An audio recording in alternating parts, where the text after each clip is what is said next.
Sus críticos lo acusaban del fracaso de la campaña del norte. Y para colmo, su hija estaba comprometida con un militar saavedrista. Castelli quedó preso por un tiempo en el regimiento de patricios.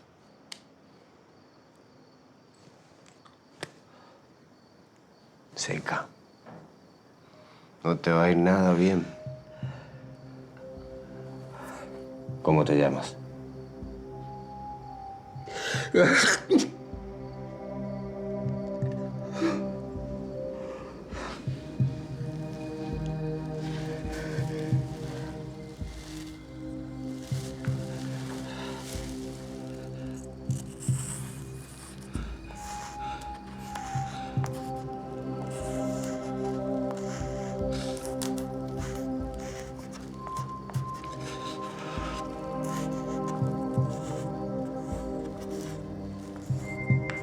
¿Sabes qué? Gracias. Me gustaría conocer un poco más esto de la revuelta que habla el guión. ¿Cómo sería? ¿Te acordás que Castelli estaba preso en el regimiento de patricios? Sí, sí. Gracias. Ahí se produce una insubordinación contra el recientemente designado Belgrano y entonces le toca mediar a Castelli entre unos y otros, ¿no? Esa es una cuestión interesante que pasa en ese momento. Esto se conoce como el motín de las trenzas. ¿Y por qué trenzas? Bueno, porque la verdad que se pone muy brava la cosa. Hay tiros y realmente cuando Belgrano asume el control impone un castigo muy duro que es cortarle el pelo a los patricios y particularmente la coleta que los distinguía a ese regimiento que son las trenzas, ¿no?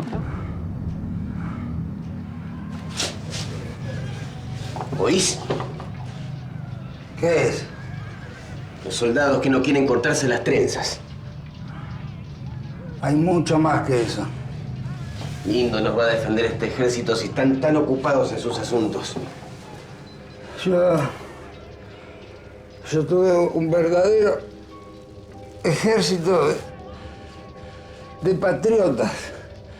Gente de pueblo que se unía para defender sus tierras de verdad. Indios. También, sí. Soldado, ¿me oís?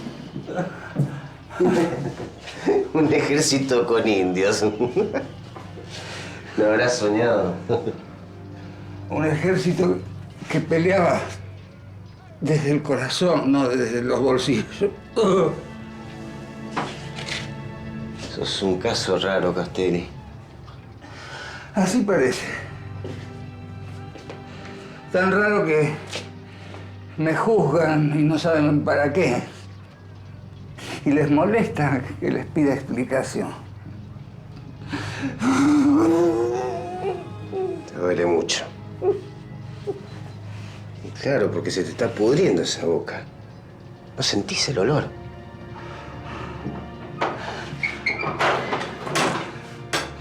No es tan fuerte como huele la podredumbre de los traidores.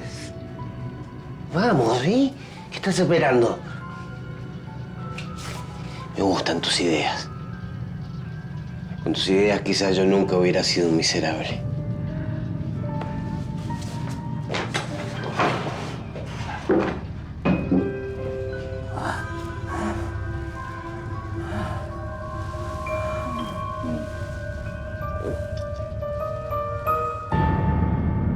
Bueno, Castelli tenía varios factores de riesgo, ¿no? ¿Factores de riesgo? Circunstancias que hacen probable que te enfermes de algo. Claro. Mira, es como un bolillero. Uno tiene un bolillero y saca bolilla todos los días. En ese bolillero hay bolillas blancas y algunas bolillas negras. Cuando sacas una negra, te enfermas. Los factores de riesgo son bolillas negras. Si fumás, estás agregando bolillas negras a tu bolillero. Si tenés hipertensión, es lo mismo, sedentarismo, colesterol y así. Son factores de riesgo. Pero, ¿cuáles eran los factores de riesgo de Castelli, entonces? Bueno, Castelli era fumador. Este tumor se da generalmente en fumadores. Y pensaba, no sé, decime, pero ¿imaginás muchas comidas, muchas reuniones entre Belgrano y Castelli? Sí, claro, eran primos, compañeros, amigos, sí, sí. Bueno, y pregunta, ¿imaginás una noche cenando empanadas y sin vino? No, pero aparte el vino de la época era malísimo, así que es un factor de riesgo más seguramente, ¿no? Ese es un factor de riesgo, porque el alcohol fomenta el efecto del tabaco. Es decir, las dos cosas asociadas es más probable que desarrolles este tumor. Bueno, pero el diagnóstico de Castelli, entonces, ¿cuál es? En la historia clínica, Luis, por lo que tenemos, es un cáncer de cavidad bucal que compromete la lengua. De rápida evolución, dijimos, 1 año. y en un paciente fumador. Si unís todo esto, el diagnóstico más probable para Castelli es carcinoma de células escamosas de base de lengua.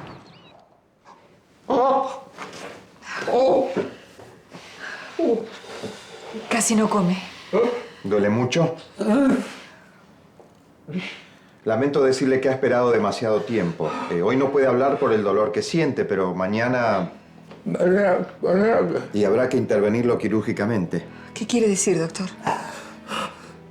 Hay que cortar la lengua. Y después, Vivirá un tiempo más. ¿cuándo? Difícil predecir eso, pero si usted pregunta para ordenar sus cuestiones personales, yo comenzaría a hacerlo ya mismo.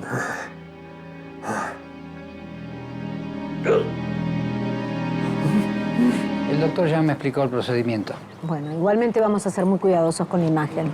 Sí, la verdad que no es el morbo lo que más nos importa la vida de este hombre, ¿no? Sin ninguna duda. No, porque tiene que haber sufrido terriblemente. Eso es... Y sin haber podido hacer nada, ¿no? Claro, y aparte pensá que la enfermedad, el tumor en Castelli, avanzó de acuerdo a su historia natural, porque no tenía tratamiento efectivo en ese momento, y después seguramente se extendió. Metástasis. Sí, Victoria, primero el tumor se extiende localmente, después probablemente al maxilar, a otras partes de la boca, a los ganglios y después metástasis a distancia. Lo que hay que tener, me parece bueno para vos, Luis, es los síntomas. El paciente tuvo dolor intenso desde el comienzo, ya casi desde el comienzo no hablaría bien, después tendría dificultad para tragar y seguramente fiebre por infecciones recurrentes. Claro, eso vamos a tener que verlo bien porque seguramente no podría comer, ¿no? O muy poco. Y también ver esto de la pérdida de peso correspondiente, porque... Sí, pérdida de peso, pérdida de fuerza, pérdida de masa muscular, deterioro general, cáncer. Bueno, mientras esta enfermedad progresaba, lamentablemente, ¿qué pasó con el juicio, Felipe? Bueno, el tribunal se reúne en diciembre, pero el juicio no comienza todavía. Castelli hace todo lo posible por demorarlo, dice que él no es el responsable de la derrota de Huaki. Además dice que se está yendo mucha gente de Buenos Aires que podría ser testigo a favor suyo en su juicio, ¿no? Y estaba el asunto de la hija también. Hay que decir que lo de la hija no es una cuestión familiar solamente, es una cuestión política también bastante interesante, ¿no? Con todo respeto, doctor Castelli. Lo único que importa aquí es que su hija y yo nos amamos. Y que nada de esto hubiese sido necesario si usted no hubiese tomado esta actitud tan represiva. No me da otra alternativa que informarle que lamentablemente tendré que solicitar la sustracción de Ángela de su influjo. Seguramente quedará en custodia del hermano de su esposa. Ángela va a acatar mi decisión. Doctor Castelli, tengamos o no tengamos su consentimiento, le guste o no le guste, su hija y yo nos vamos a casar. Y si algo que lo impida, pues tendremos que huir. Aunque eso haga que la justicia considere nuestro casamiento en la clandestinidad. Con su permiso, buenas tardes.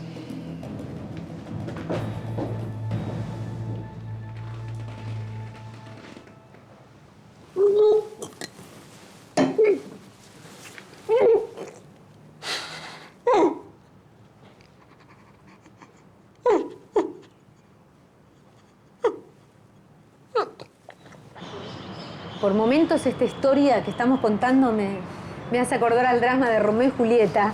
Sí, Montescos y Capuletos, ¿no? Sí, tal cual. Por suerte, esta historia no termina en un drama, ¿no? En la muerte de los amantes. Ellos huyen, son capturados por el triunvirato, por orden de Rivadavia, y obligados a casarse como Dios manda, digamos, ¿no? Y final feliz. No tanto, porque a él le quitan el empleo, lo deportan y a ella la recluyen en un convento. No te puedo creer. Sí, por suerte, los padres protestan, la cosa vuelve para atrás, lo cual habla de que seguramente Castelli recapacitó sobre el tema, ¿no? Lo que no se pudo parar fue el juicio. No, eso no, lamentablemente. Silencio en la sala. Este tribunal llama como testigo al coronel Antonio Balcarce. Coronel Balcarce se compromete a decir la verdad en este caso donde revisamos nuestra derrota en Huaki. Sí, señor juez. Bien. ¿Conoce al acusado? Sí, señor. Es el doctor Castelli. Si se me permite un segundo, señor juez, aquí ya hay un error. Coronel Balcarce, ¿acaso mi defendido, el doctor Castelli, tenía el mando militar de las tropas que fueron derrotadas? No, señor. Yo era el jefe militar. ¿Y el doctor? El representante de la Junta. Por lo tanto, señores jueces, a mí me parece que este proceso debe ser declarado nulo.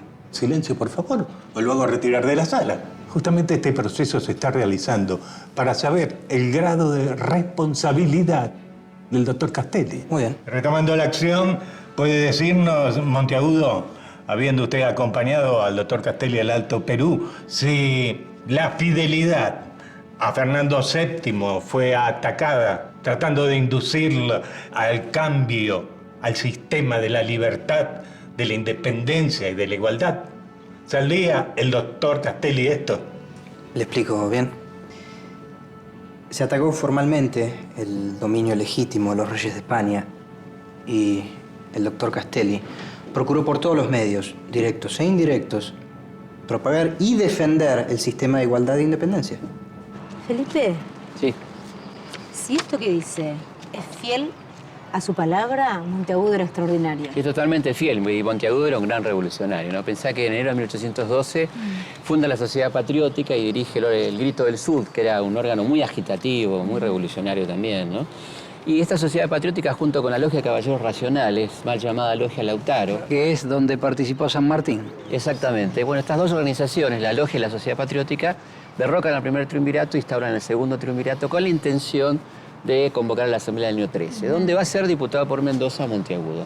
Y ahí se ve la influencia de Castelli y Monteagudo en las cosas que hacen, ¿no? La declaración, por ejemplo, de la abolición de los elementos de tortura, de la esclavitud, de las condiciones de trabajo inhumanas, como la mitad del yanaconazgo, el fin de los títulos de nobleza. Todo esto tiene que ver con la influencia de Monteagudo, sin ninguna duda, ¿no? Testigo capitán Suárez.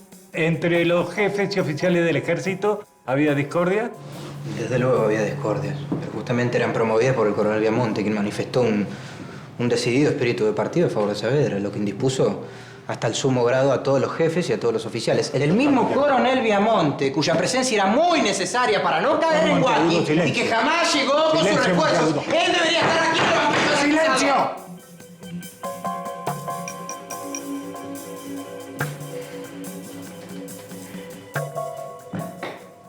Ya está, Victoria. Hablé con el actor que va a ser de médico de Castelli. Ah, muchas Estaba gracias. explicando la escena de la operación.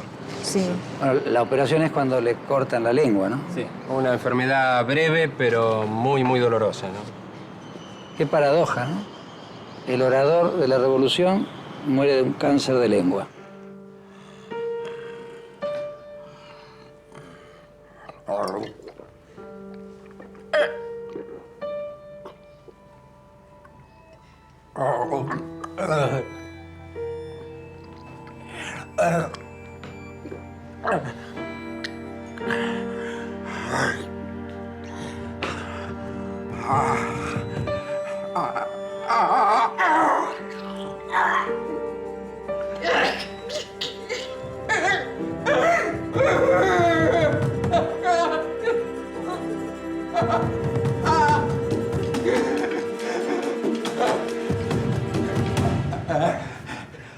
Pero, a ver, antes de la operación de la lengua, también pudo haber sido causada esta dificultad para expresarse, para hablar, por la garganta que estaba comprometida. Sí, bien podría ser, porque en la extensión el tumor va hacia la garganta y toma faringe, la parte de atrás, faringe, la laringe, que es donde están las cuerdas vocales. Así que bien podría haber tenido disfonía ya casi desde el comienzo, ¿no? La verdad, sufrió mucho.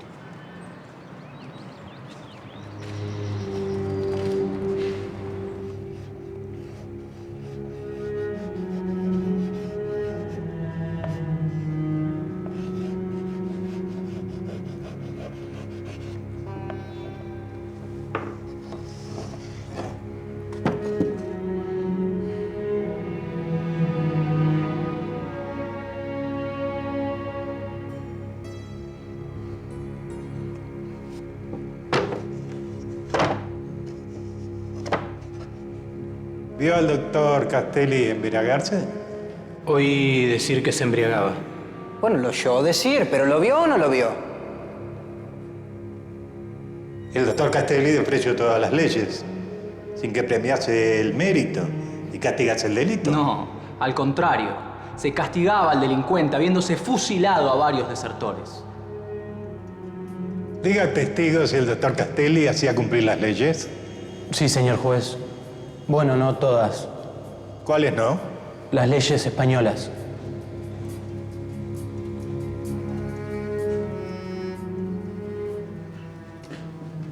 ¿Cuál fue entonces el delito del doctor Castelli, señores? ¿Haber creído que éramos libres? ¿Qué es lo que se quiere castigar hoy en este juicio? ¿Los ideales de Mayo? ¿Qué se pretende castigar en el doctor Castelli? ¿Una derrota militar cuyo responsable no está hoy presente en la sala? ¿O su incansable espíritu de lucha por nuestra libertad? La libertad de la patria está en peligro, señores. Y si el doctor Castelli, por orden de la Junta, fusiló a los traidores en Córdoba y en el Alto Perú, si hubo derramamiento de sangre tirana, jamás va a llegar a compararse con la sangre de las víctimas que los tiranos han inmolado desde el mismo descubrimiento de América. Estuve a la cabeza del ejército del Alto Perú. Me traicionaron, perdí una batalla, hice fusilar a los que querían hacer caer la revolución. Luché por la libertad, esos son mis defectos.